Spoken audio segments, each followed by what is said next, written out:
When you're putting your work out into the world, you have to understand that there are going to be people who agree with you, people who do not agree with you, people who love your art, people who dislike your art. There will be ups, there will be downs. There are some people that can post a video today and it goes viral and that sets the tone for their creative career. There are some people that it takes a year, it takes 2 years, it takes 3 years. There are some people who will never get the recognition at all. It doesn't matter if you're naturally talented. It doesn't matter if you go out and learn a creative skill or you decide to pursue something new and put it out there. It will be a journey. If you watch until the end of the video, some of the points and some of the things that I'm going to talk about will help you out. Fall in love with the journey. This is one of the things I wish I knew when I started my creator journey. It doesn't matter if you're an author, if you're a content creator, or if you fall under the umbrella of all of those and you are just a multifaceted creative. To be honest, I never thought I would see the day where I would hit 250,000 views on my YouTube channel. I never thought I would see the day where I would have 2,300 subscribers. I never thought I would see the day where people would message me, email me asking for advice, or I never thought I would make online friends and have people who show up for me constantly. It's just so amazing what the internet can do, what putting yourself out there can do. I always thought I had to have the best camera, the fancy equipment, the aesthetics, but no, I just needed to start. I just needed to get over that fear. That is another point that I want to touch on. You have to take that chance. You cannot allow fear to win. Whenever you are putting something new that you cherish into the world, you're putting it out there, you are going to be scared. And I completely understand. But you can't hold on to that idea. You can't hold on to that video. You can't hold on to that design because someone else is going to create it. How many times have you had an idea and you're like, yes, that is the one. Like, that's the one. That is the one. And you're like, you know what? I don't know, because Jessica from middle school follows me on Instagram. So if I put that out there, Jessica from middle school who secretly bullied and judged me will see that. And like, you don't put it out. And then you see a year later, a couple months later, someone else creates that video, someone else makes that design, and it's out there. It's doing well, it's being received well. And you're just like, damn, I thought about that. Do not be that person. Do not be that person.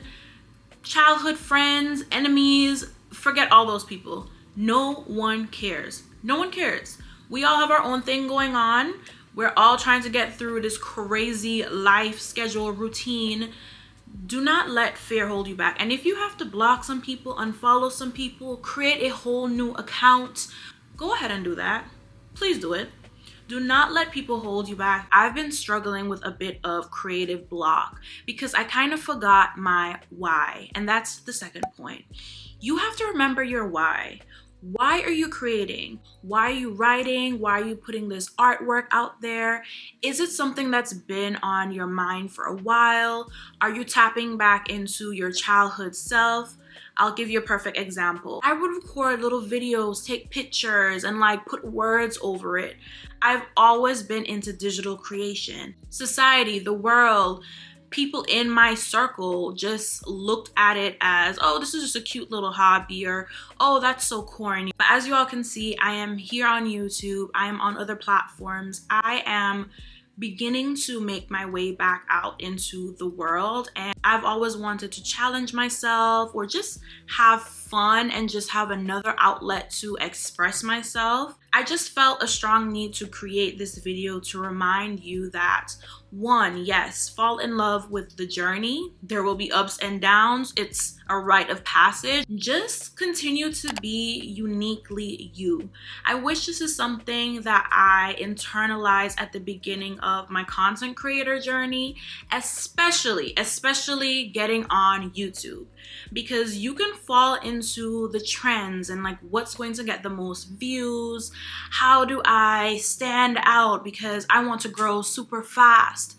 Nothing is instant. Your ideas come to you for a reason. You have that secret sauce. You have that fire. You have that different way in which you can put something out there. When you create your art, when you post a video, when you write and you put that work out there, there is someone that's going to resonate with you. There's someone that's going to love it. There's someone that's going to be attracted to you and want to stick around for your content, for your journey. You do not have to receive support from your friends and family. It's nice though. Obviously, we all want friends and family and the people close to us to support us. But if they're not in a creative space, 9 times out of 10, they won't understand. They can be happy for you. They can celebrate with you, but they probably won't understand, and that's perfectly okay. This is one of the most important points before we get into anything else. This is one of the most important points that I wish I knew before starting, because it would have saved me so much hesitation. It would have just allowed me to create and pivot. That's all that this is. Create, pivot, create, scratch, pivot. When you're a creative that's also trying to monetize and mix the two together, it's a slippery slope. I believe you have to have like an 80-20 or 60-40 rule, right?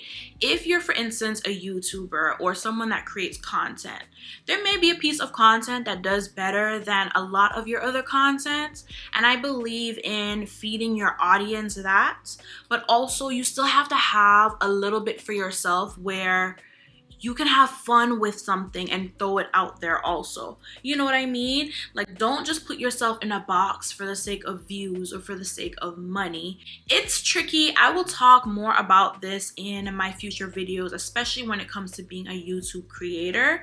But that's why it's so important to show all of your multifaceted talents and skills and just artistic ability. So I love video, but I also like writing. I'm going to show all of that. I'm also obsessed with wellness and self-improvement and just being the best version of myself. So I'm going to talk about that. I'm going to record that in my content. People are watching, people are subscribing, people are purchasing because they're purchasing from you. So whether you're a creative that's scared to start, whether you're a creative that also has a creative block, I think it's so important to go back to source, go back to the drawing board and really think about, one, what is your why? Why are you creating content? Why are you creating art? Why are you a writer? You know, is it a childhood dream? Is it something that makes you feel alive? Is it something you're just doing just because? You may have to scratch that and do something else. Another point to add in here would be, know who your community is. Who are you creating for? Create with them in mind, but also make sure it ties back to what you want and just who you are. There's no competition in this thing. Like, I don't understand where the need for people to compete against each other comes from. I'm in my own lane. I have my own secret sauce. No one can be Amina. So therefore, yes, I'm inspired. Yes, when I see someone having something that I don't necessarily have yet, I'm just like, oh, okay, cool. Like, that exists in the world. That means it's time for me to go out and get it. But I'm not going to be a hater. Stop being a hater. In this creative journey, you're going to have someone that's writing is better than yours, that artwork is better than yours, that can edit like a beast, who has the aesthetics, the lights, the camera, the action, who can dress better, who looks better. It will always exist. It doesn't matter what you do.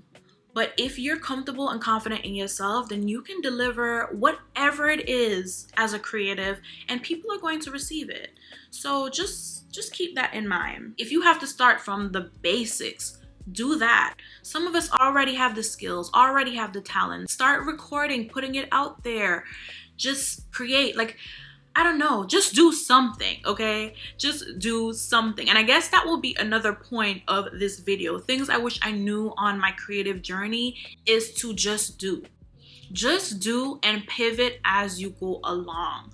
There's no right or wrong way. If something is not working, scratch it, start over. Like, The world is waiting. I'm waiting. I want to know more about you and the things that you create. If you have a blog, if you have a YouTube channel, just link all of that down below. And also let me know if you agree or disagree with any of the points that I have put out there. In my next video, I think I'm going to talk a little bit about how to go from 0 to 1,000 on YouTube, or just how to really start gaining momentum as a YouTube creator. Things I wish I knew, because I personally feel like a little bit of strategy, a little bit of fun can get you a long way. So yes, that is it for this video. Thank you so much. I will see you all in the next one.